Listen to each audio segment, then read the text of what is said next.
Hi Gothmos, welcome back to my channel where I react to the greatest moments in music.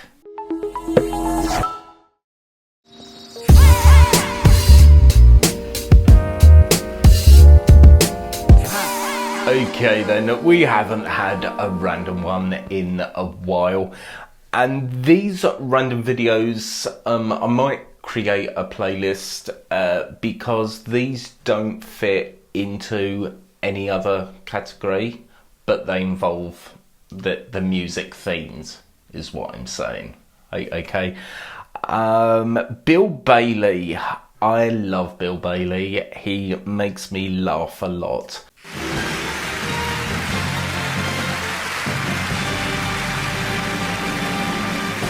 Ladies and gentlemen, I give you Bill Bailey!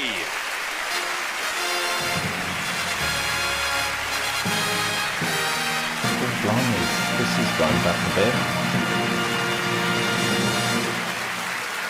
Thank you. Good evening. And that music you just heard is the exact sound of the Buckingham Palace doorbell. You're from London, some Londoners in, lovely.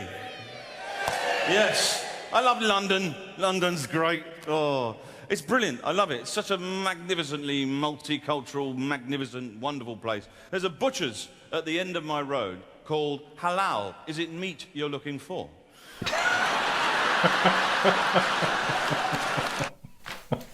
Bill Bailey, he is so inventive.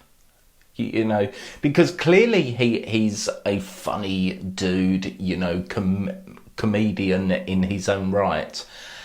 And, you know, the thing with comedy is it's that rhythmic pattern, you know, of comedy. Victoria Wood once said, the late Victoria Wood once stated that it shares the same world as music as far as it's got to be rhythmic.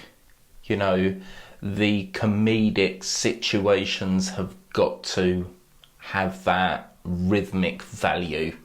And it's so true. It's so true. So it makes a lot of sense when we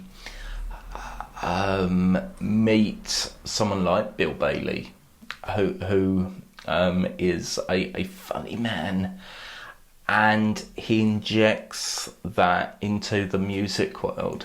I think that's one of the main reasons why I first latched onto him, really, because he's so clever. You know, he's an outstanding musician. You know, in his own right, but to fuse the two worlds together, you know, I've always found I love acts like this. You know, Trumpets are fantastic instruments. They're all about celebration. Tonight's about celebration. And trumpets have long been the instrument associated with ceremony, but also in a military capacity. The sound of the trumpet was used on the battlefield to cut across the clamour of battle, to sound the retreat, in a way that perhaps the harp wouldn't have been quite so effective.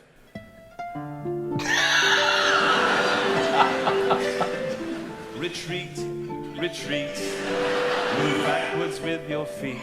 Yeah. It's so on point.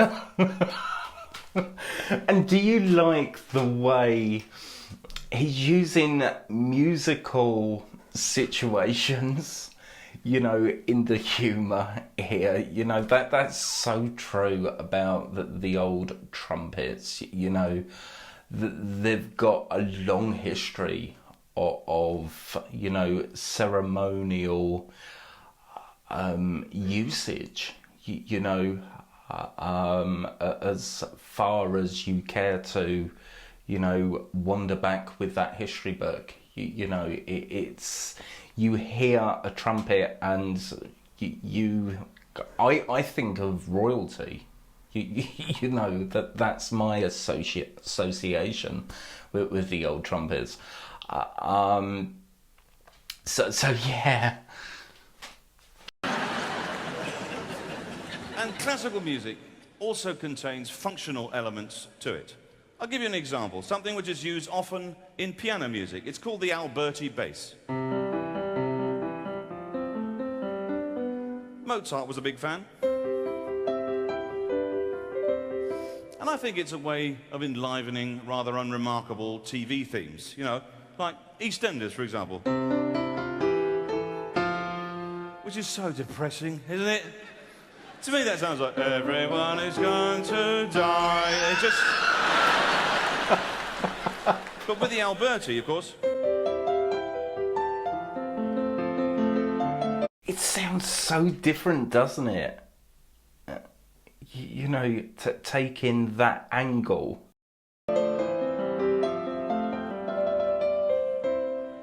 Yeah, just sounds a bit classier. It could work equally well with the Match of the Day theme, couldn't it? It's rather nice. Although I must admit, when it comes to Match of the Day, I prefer the lounge version.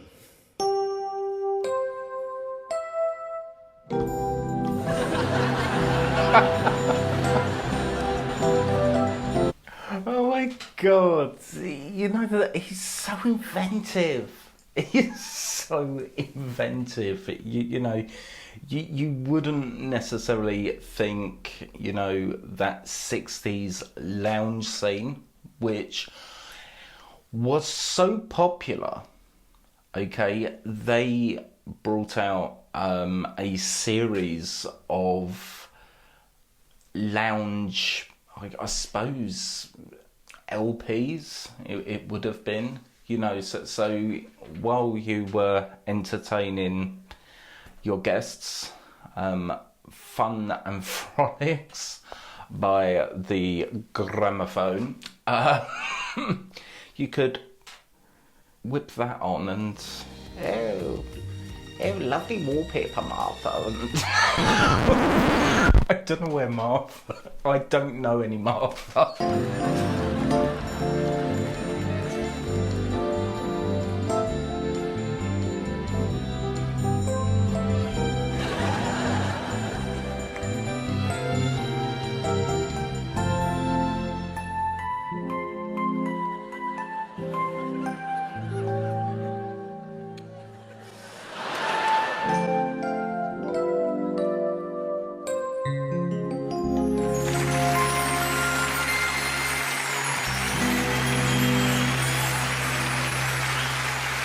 That's the thing about lounge music as well. That's just reminded me.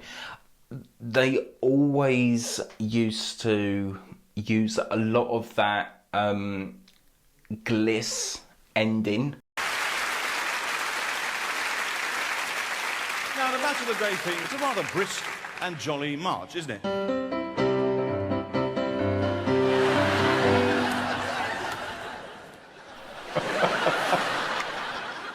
And if you slow it right down, you get a Jewish folk song.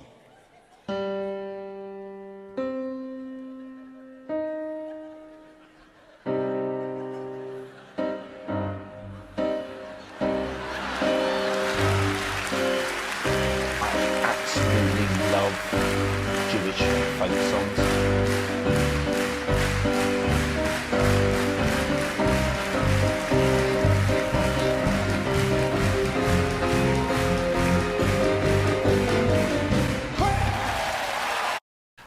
And incidentally, there's something about the composition of the Jewish folk music that really gets me. You know, and we're suddenly a partnership here. I must do a reaction because I've got a lot to say about the style of singing.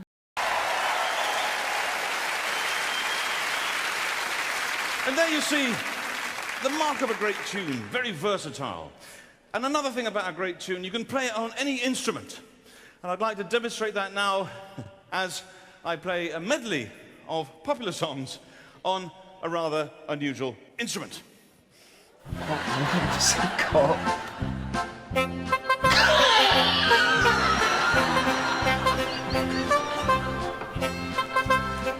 I can't.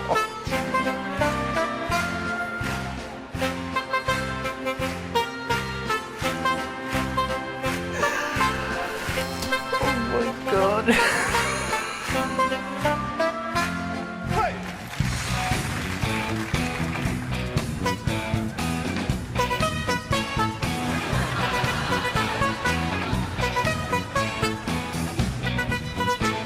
Oh, let's just stop that for a minute. Oh, I'm laughing so much that my diaphragm is hurting. Oh, I've just got this wild image of, you know, him driving by in, you know, quite a vintage classic car, you know, and instead of one horn, he's kind of got this panel of, you know, horns in, you know, a whole octave of horns, and that'd be quite cool, actually. You know, to have, you know, the ability to pitch it up or pitch it down, depending on your mood. Oh, this is so funny. I needed this today.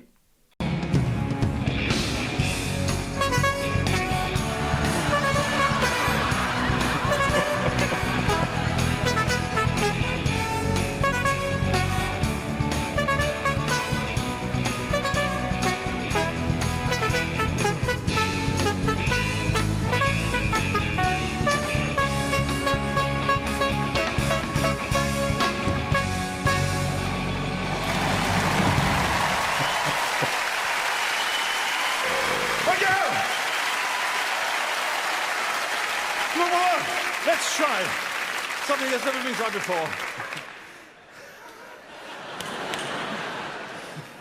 The finale of the 1812 Overture.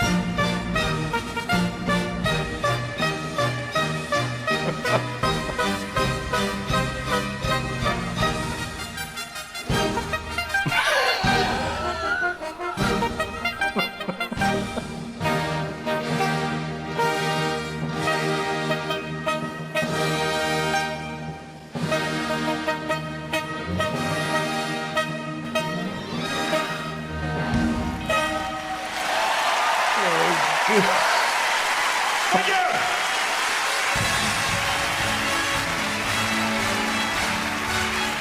Oh, fab stuff. Excellent.